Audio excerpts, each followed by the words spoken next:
இன்றைக்கி நம்ம வீடியோவில் நல்ல கிறிஸ்பியான ஒரு ஸ்நாக் ரெசிபி தான் வந்து பார்க்க போகிறோம். கீரை போண்டா அரைக்கீரையை வச்சு எப்படி செய்கிறதுன்னு பார்க்கலாம். இந்த போண்டா செய்கிறதுக்கு அரைக்கீரையை நான் எடுத்திருக்கேன். நீங்கள் முருங்கைக்கீரை இல்லை சிறுகீரை எல்லா கீரையிலையும் இதை மாதிரியே பண்ணலாம். இப்போ கீரையை நல்லா கழுவிட்டு சின்னதாக கட் பண்ணி எடுத்துக்கலாம். இப்போ கட் பண்ண கீரையை பவுலில் மாற்றினதுக்கப்புறமா ஒரு மீடியம் சைஸ் பெரிய வெங்காயம் சின்னதாக கட் பண்ணி சேர்த்துக்கலாம். காரத்துக்கு ஏற்ப மிளகாயும் நம்ம இதில் சின்னதாக கட் பண்ணி சேர்த்துக்கலாம். கொஞ்சமாக கருவேப்பிலை சின்னதாக கட் பண்ணி சேர்த்துக்கலாம். மல்லி இலை இருந்தால் கூட நீங்கள் இதில் சேர்த்துக்கலாம், வாசனையாக இருக்கும்.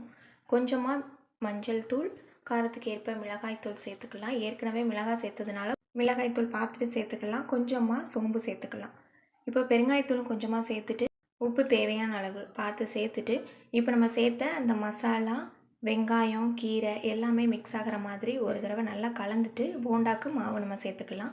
1 கப் அளவுக்கு கடலை மாவு, அதே கப்பில் 1/4 கப் அளவுக்கு அரிசி மாவு சேர்த்துக்கலாம். இப்போ நம்ம சேர்த்த கடலை மாவும் அரிசி மாவும் கீரையில் நல்லா மிக்ஸ் பண்ணி எடுத்துக்கலாம்.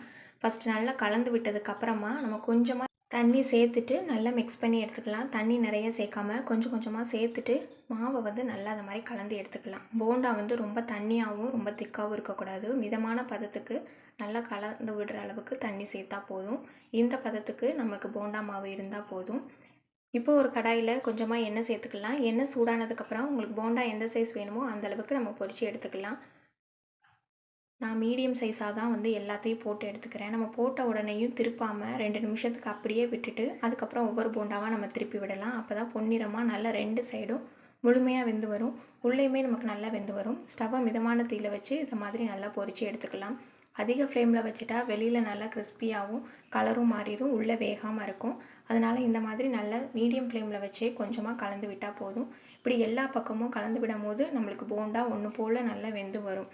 போண்டா நல்லா முழுவதுமாக 2 பக்கமும் வெந்ததுக்கப்புறமா இதை அப்படியே வந்து நம்ம ஒரு பிளேட்டுக்கு மாற்றிக்கலாம்.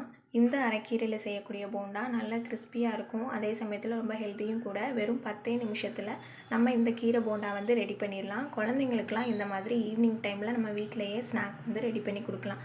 கண்டிப்பாக நீங்களும் இந்த கீரை போண்டா ரெசிபி ட்ரை பண்ணி பாருங்கள். இந்த வீடியோ உங்களுக்கு பிடிச்சிருந்தா மறக்காமல் உங்கள் ஃப்ரெண்ட்ஸ்க்கு ஷேர் பண்ணுங்கள். நியூவாக பார்க்குற ஃப்ரெண்ட்ஸ் நம்ம சேனலை சப்ஸ்கிரைப் பண்ணுங்கள். பக்கத்தில் இருக்க பெல் சிம்பிளை கிளிக் பண்ணுங்கள்.